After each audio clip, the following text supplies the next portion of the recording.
എല്ലാവർക്കും ഈശോ മിശിഹായ്ക്കും സ്തുതിയായിരിക്കട്ടെ.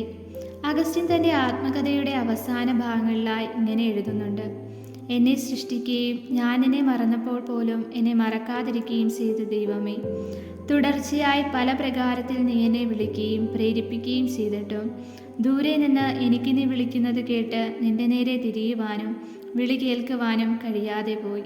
ദുഷ്കൃത്യങ്ങൾ വഴി നിന്നിൽ നിന്ന് അകന്നുകൊണ്ടിരുന്നു. എന്നിട്ട് നീ എന്നെ കൈവിട്ടില്ല. ഞാൻ അർഹിച്ച ശിക്ഷ പോലും നീ മായ്ച്ചു കളഞ്ഞു. ഞാൻ യാതൊന്നുമായിരുന്നില്ല, എന്നാൽ ഇപ്പോൾ ഞാനുണ്ട്. ഞാൻ എന്തായിരിക്കുന്നുവോ അത് നിന്റെ നന്മ നിമിത്തമെത്രേ. പ്രിയമുള്ളവരെ, ദൈവത്തിന് നമ്മെക്കുറിച്ചൊരു പദ്ധതിയുണ്ട്.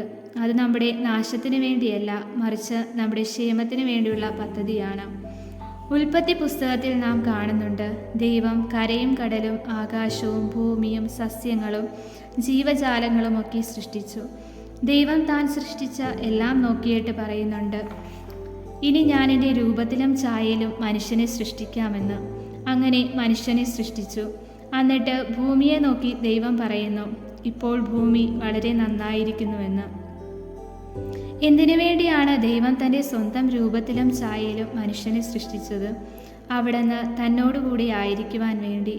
മനുഷ്യന് വേണ്ടുന്നതെല്ലാം ദൈവം ഭൂമിയിൽ നൽകി, എല്ലാറ്റിൻ്റെയും മേൽ അധികാരവും നൽകി.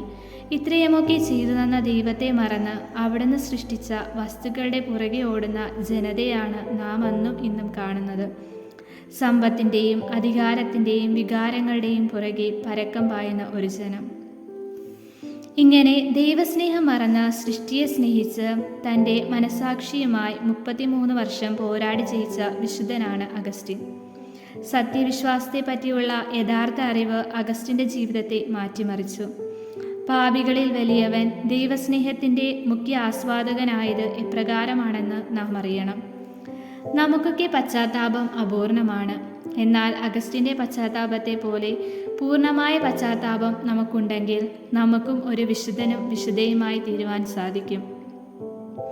സുവിശേഷത്തിൽ ഒരു അധികാരി ദൈവത്തോട് ചോദിക്കുന്നുണ്ട്, ഗുരു, നിത്യജീവൻ അവകാശമാക്കാൻ ഞാൻ എന്ത് ചെയ്യണം? യേശു പറഞ്ഞു, പ്രമാണങ്ങൾ നിനക്കറിയാമല്ലോ. മോഷ്ടിക്കരുത്, വ്യഭിചാരം ചെയ്യരുത്, കൊല്ലരുത്, പിതാവിനെയും മാതാവിനെയും ബഹുമാനിക്കണം. അവൻ പറഞ്ഞു, ചെറുപ്പം മുതലേ ഞാനിതെല്ലാം പാലിക്കുന്നുണ്ട്. അത് കേട്ട് യേശു പറഞ്ഞു, ഇനിയും നിനക്കൊരു കുറവുണ്ട്. ഈ കുറവ് നമ്മുടെ ജീവിതത്തിലുമുണ്ട്. പഠനത്തിലും പ്രസംഗത്തിലും എല്ലാ തരത്തിലും അഗസ്റ്റിൻ മുൻപന്തിയിലായിരുന്നു. എന്നിട്ടും അഗസ്റ്റിൻ്റെ ജീവിതത്തിലും ഒരു കുറവുണ്ടായിരുന്നു. സത്യദൈവത്തെ മനസ്സിലാക്കുവാൻ കഴിഞ്ഞില്ല. പാപജീവിതത്തെ വെടിഞ്ഞ് നിത്യപ്രകാശമായ പരമോന്നത ദൈവത്തെ കണ്ടെത്തി സ്നേഹിച്ച് വിശുദ്ധൻ്റെ തിരുനാൾ ആഘോഷിക്കുവാനൊരുങ്ങുമ്പോൾ വിശുദ്ധനെ മാധ്യസ്ഥം യാചിക്കാം. നമ്മിലുള്ള കുറവുകൾ നികത്തി പരിപൂർണമായ ഒരു പശ്ചാത്താപം ഉണ്ടാകുവാൻ വിശുദ്ധ അഗസ്റ്റിൻ പ്രാർത്ഥിച്ചതുപോലെ നമുക്കും പ്രാർത്ഥിക്കാം. അല്ലയോ സത്യസ്വരൂപനായ പ്രകാശമേ, നീ എനിക്ക് പറഞ്ഞു തന്നാലും എൻ്റെ ഹൃദയം മിഥ്യയ്ക്ക് കീഴ്പ്പെടാതിരിക്കുവാൻ വേണ്ടി ഞാനിതാ നിൻ്റെ പക്കലേക്ക് അതിനെ ഉയർത്തുന്നു.